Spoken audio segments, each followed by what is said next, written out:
we are discussing it in the lecture, or actually collecting it in the laboratory, we are going to consider experimental data.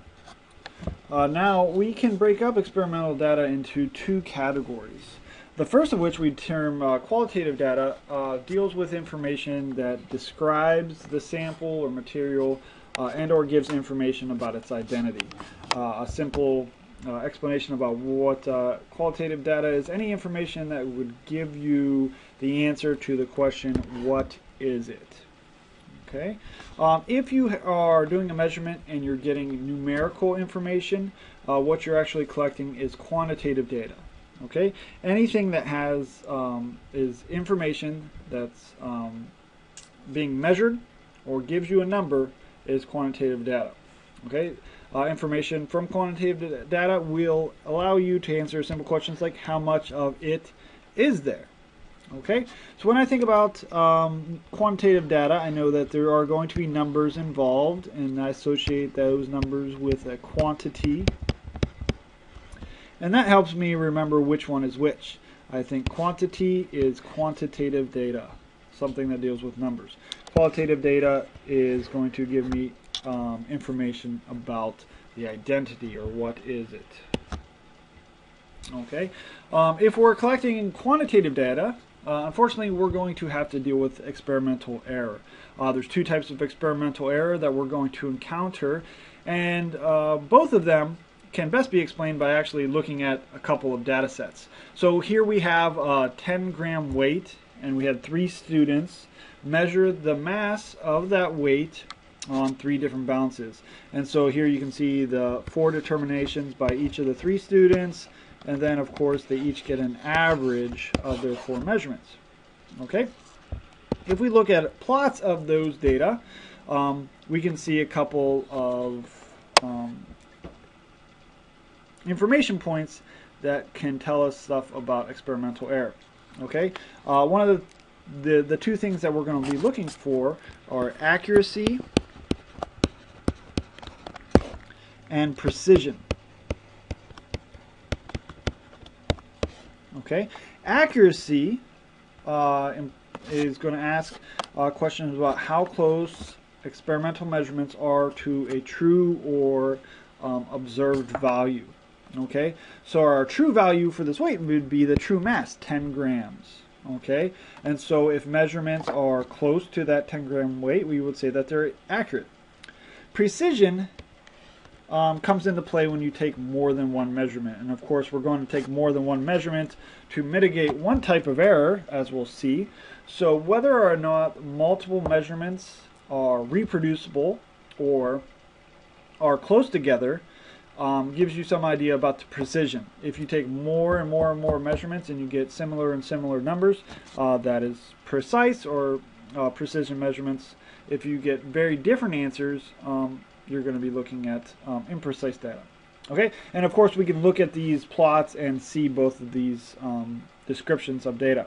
Okay, student A had 4 measurements, and as you can see, they're all not really close to that 10-gram mass. Okay, the first one was 0.49 too high, almost 5% off. Second and third values were too low, and then the fourth value came in at about 3% too high again. Okay, none of these values are accurate. They're not very close to the true accepted mass of this weight, and they're also not close together, and they're not reproducible. So we would say this data is both inaccurate and imprecise.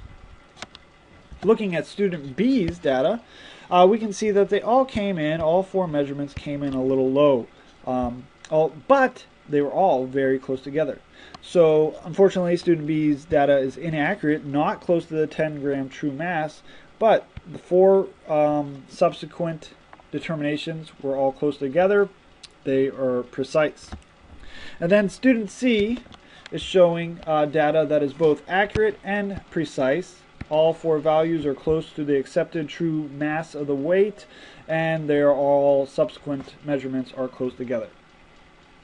Okay, looking at these types of data, we'll be able to visualize the 2 types of error that occur, and those are of course systematic error and random error. Systematic error are any errors that tend to be either too high or too low, positive or negative directions around the accepted value. And the key word here is either. They can be too high or too low, but not both. Okay? Random error, on the other hand, has an equal probability of being too high or too low. Both occur. Okay? So let's look back at the data and see some examples of this. Okay, you can see that student A has a good example of random error. Both of their, or excuse me, all four of their data points are either up or down away from that, either too high, positive direction, or too low in the negative direction. Okay, clearly we can see an example of random error here. Okay, random error has many sources, and as it turns out, it's always going to be there, but there are ways to minimize it. Student B is showing a very clear example of systematic error. All four of their measurements are too low, so this has systematic error occurring. It turns out that random error is also at play here, as well as student C. Even though student C got very close to the 10-gram weight, you can see that if you look at the individual measurements, they're all a little bit high or a little bit low. High, low. And same thing with student B, not with respect to the accurate weight, 10 grams, but if you look at it around their average, all of their masses are either a little too high or a little too low around their average. Okay, to circumvent or to minimize random error, what you can do is take more measurements. As you can see, even in the case of student A with with a lot of random error or high magnitude of random error, the average is actually much closer than any four of the individual measurements. So averaging, taking multiple measurements in the laboratory, something we'll always do. We'll always at least take 2 or 3 measurements, averages out random error. Same thing with student C. Even though their individual measurements are very close to that 10-gram weight, the average of the 4 is even closer. Systematic error is not alleviated by averaging, but can be corrected for through calibration. Okay, student B balance is reading about 0.2 grams too low. All instrumentation, including balances, have a mechanism for calibrating the weight that is being measured. So what you would do is correct for that, put back that 10-gram mass on, and it should be working properly again. So again, systematic error can be corrected for through calibration. Random error cannot be corrected for, but can be minimized through averaging.